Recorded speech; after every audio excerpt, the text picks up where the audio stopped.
Over the past 6 months, I've released retrospectives on some extreme sports and racing games that helped define the late 90s, 2000s, and early 2010s. This time around, I want to shine a spotlight on some of the studios behind the games, the ones that brought them to life. Some are still around, a few have merged into bigger teams, and a few are sadly gone for good. My name is One Hip, and thanks for clicking on this video. Today, I'm diving into the rise, success, and eventual fall of one of the most iconic studios of its time, Neversoft, the premier name for skateboarding and music games for over a decade. This is their story.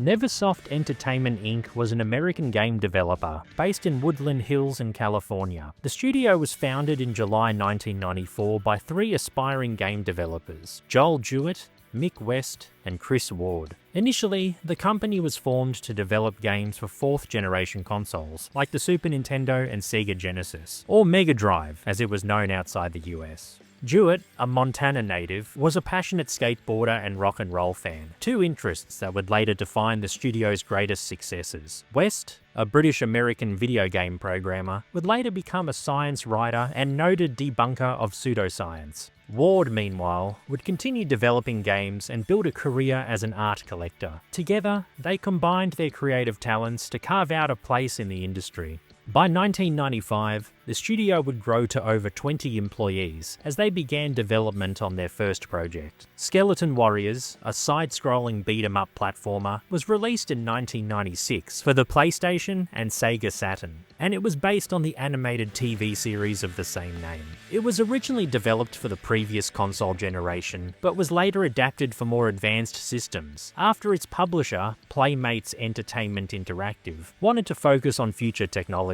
Skeleton Warriors received mixed reviews from critics, with praise for its visuals and controls, but criticism for its tedious gameplay. That same year, a Ghost Rider game being developed for Crystal Dynamics, best known for their Tomb Raider franchise, would be cancelled. This was due to the feeling that 2D games were going out of style, as the industry leaned hard into 3D gaming. 1997 was a rough year for Neversoft. An original IP called Big Guns, an action shooter built to showcase their new 3D engine, was cancelled after numerous design changes. While the game never made it to shelves, it showed off the team's technical chops and would quietly lay the foundation for future success. At the same time, Neversoft faced mounting financial pressure, and the studio had shrunk to just 12 employees. Nearing bankruptcy and shopping their game engine around in a bid for survival, a fateful meeting in January 1998 with a third-party video game publisher would change everything. Activision, known for games like Quake and Dark Reign at the time, were looking for someone to redevelop a failed internal project. They were impressed with Neversoft's game engine, and later on in 1998 would sign them up to redevelop Apocalypse, a third-person action shooter starring Bruce Willis as the game's protagonist Trey Kincaid. While the game sold reasonably well, it would receive mixed reviews upon release, with praise for its gameplay, but criticism for its lack of variety and feeling in the game's voice acting. Neversoft had shown off their technical and creative potential, and in May of that same year, Activision commissioned them to develop a prototype for a skateboarding game. Early builds resembled arcade games like Sega's Top Skater, but the project took a major turn when legendary pro skater Tony Hawk signed on to lend his expertise and put his name on the game's cover.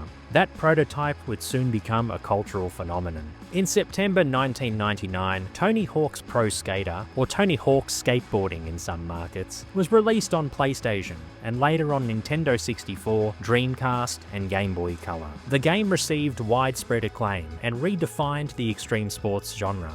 The original downhill concept was reimagined into mostly open-ended, lateral level design, allowing players to discover different areas at their own pace. Hawk himself became a household name, skateboarding entered the mainstream, and Neversoft, now back up to over 20 employees, had officially made their mark. At the end of 1999, Activision acquired Neversoft for a $12.3 million stock swap deal, or roughly $23 million today adjusted for inflation.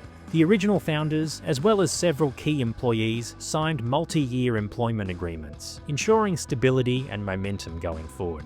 By the turn of the century, Neversoft left their financial worries behind them and would be split into two teams. One would develop Spider-Man, an influential action-adventure game based on the iconic Marvel Comics character. It was released in August 2000 on PlayStation and later in the year on other platforms, to mostly positive reviews. And the PlayStation version would go platinum in the UK, with over 300,000 copies sold in that region alone. The other team returned to what they had redefined, with Tony Hawk's Pro Skater 2, a critical and financial success, and what is considered one of the greatest games ever made.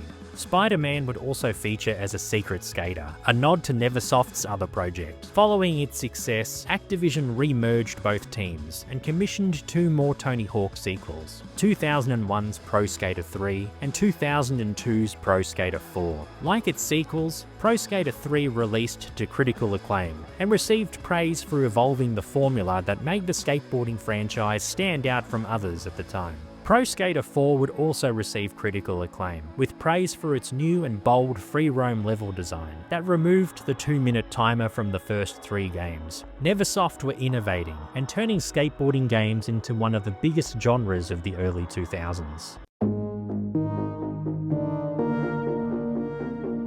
By 2003, Neversoft were riding high in the video game industry. Their team continued to grow, and the studio was ready to take the Tony Hawk series in a new direction, with more focus on storytelling. They used real-life experiences of pro skaters to develop the next game's plot, and after reshaping the formula, Tony Hawk's Underground was released in October of that year to critical and commercial success. This game leaned harder into the gritty, rebellious tone that defined the early 2000s, with the success of TV shows such as Jackass fueling this trend. In 2004, Neversoft doubled down on this aesthetic, recruiting other Jackass personalities like Wee Man and Steve-O, alongside Tony Hawk regular Bam Margera for Tony Hawk's Underground 2. The game would be released to mostly positive reviews, being praised for its gameplay and its classic mode, but its over-the-top story, a complete 180 to its predecessor, drew mixed reactions. Critics began pointing out a lack of innovation, and for some fans, Thug 2 marked the start of the franchise's decline. In 2005, the team was once again split in two to work on concurrent projects. The first would develop the 7th entry in the Tony Hawk series, American Wasteland. The game's biggest selling point was the promise of one big level with no loading times, set in Los Angeles. Critics quickly called this out, as hallways leading to other areas simply masked the loading screens. Despite this, the game still received mostly positive reviews. The story, soundtrack, and controls were praised, but many noted that the game was too easy, with most of the campaign feeling like an extended tutorial. The second team developed Gun, a Western-themed action-adventure game. It was very well received by critics and won numerous industry awards, selling over 1.8 million units in the US alone. The game let the player switch from third to first person with certain weapons, and offered immersive environments. Despite its success, Gun was later boycotted by Indigenous American groups due to the depiction of American Indians in the game, with Activision releasing a statement to address these concerns. By 2006, the cracks that started showing in the Tony Hawk franchise from 2004 were now too big to ignore. The series formula was wearing thin. Players were growing tired of yearly releases, and Neversoft were running out of innovative ways to push the franchise forward. Reports even surfaced of Neversoft employees being fatigued with the release schedule. But despite this concern, Activision commissioned the next game to be released as a launch title for Sony's new PlayStation 3 console. Tony Hawk's Project 8 was released in November 2006, with praise towards the game's new Nail the Trick feature and its graphics. But for the first time in the series, criticism outweighed acclaim. The removal of features from earlier games, a lack of real innovation, and most alarmingly its lack of online functionality, a key selling point for the PS3, were bemoaned by players and critics alike. After almost a decade at the top, the Tony Hawk franchise was dethroned in September 2007, when EA's Skate revolutionized the genre with a more grounded, physics-based approach. Seeing that the franchise was on its last legs, Activision would commission Neversoft to develop one more Tony Hawk game, Proving Ground. Released about a month after EA Skate, it received mixed to positive reviews. The game became a quiet farewell for Neversoft's time with the iconic skateboarding series, and not long after, the Tony Hawk license would be transferred to Robomodo, and a new era for the series, for better or worse, had begun. As Activision began pivoting towards new priorities, they had already acquired a groundbreaking IP which would kickstart the next cultural phenomenon. The shredding would continue, but this time, the board was swapped with a guitar. Thank you for still being here with me. I've done retrospectives on most of the games featured in this video, so if you want to watch them and not miss out on any future ones, be sure to subscribe to the channel. Your support truly means a lot. Anyway, let's continue.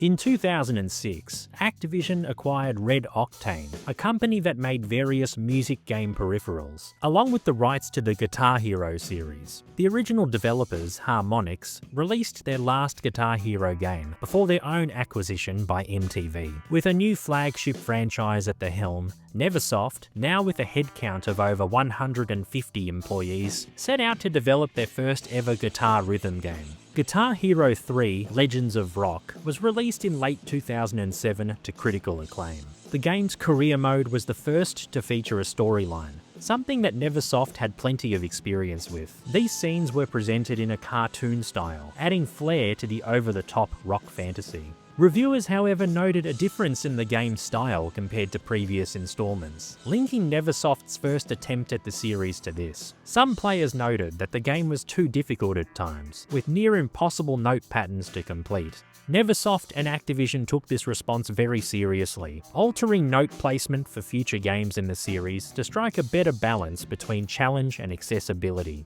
Despite this controversy, Legends of Rock became the highest-selling game of 2007, and notably, the first single game to surpass $1 billion in sales. Neversoft would continue releasing Guitar Hero mainline games and some spin-offs over the next 2 years, with mixed levels of praise and commercial success. Mainline games included Guitar Hero World Tour, which introduced drum and microphone peripherals, Guitar Hero 5, which would expand on this new formula with a more online focus, drop-in, drop-out play, and an in-game instrument difficulty option, and Band Hero, a family-friendly pop-focused entry that was met with lukewarm reception.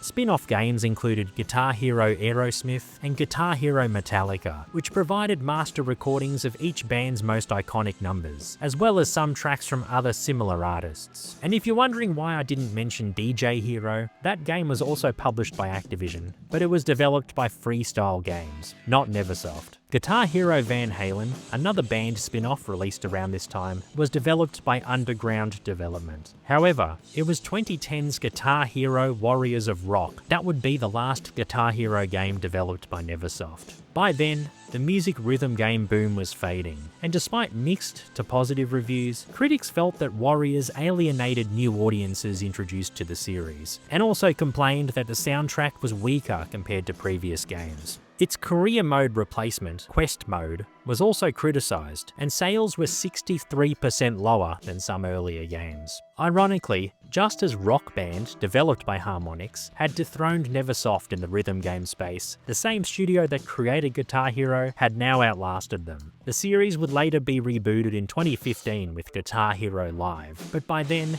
Neversoft was no longer involved. By the turn of the decade, a highly acclaimed series of war-themed first-person shooters was making a splash in the industry. Activision, after seeing the writing on the wall for Guitar Hero, found their next big yearly franchise. But this time, Neversoft would be swept into a very different kind of war. By 2011, Neversoft's days as a lead developer were behind them. They would begin working in collaboration with Infinity Ward, another Activision-owned studio, on Call of Duty Modern Warfare 3. As well as assisting with the single-player campaign, Neversoft also helped develop the Chaos Mode DLC for the game's Survival Mode. 2013 was particularly active for the studio, being responsible for the development of Extinction Mode for Call of Duty Ghosts. A sci-fi spin-off, Call of Duty Future Warfare, was planned for Neversoft themselves to develop, but it was later scrapped. Various assets were used in Ghosts and eventual futuristic installment, Infinite Warfare. Footage of the project was leaked online in 2024, showing that Neversoft had developed 2 or 3 of the story's missions and fleshed out the multiplayer mode. These details were confirmed by former Neversoft developer Brian Bright, but the writing was already on the wall. By 2014, after contributing to Call of Duty Advanced Warfare, Neversoft's fate was sealed. On May 3rd that same year, Neversoft fully merged with Infinity Ward and were made defunct on July 10th.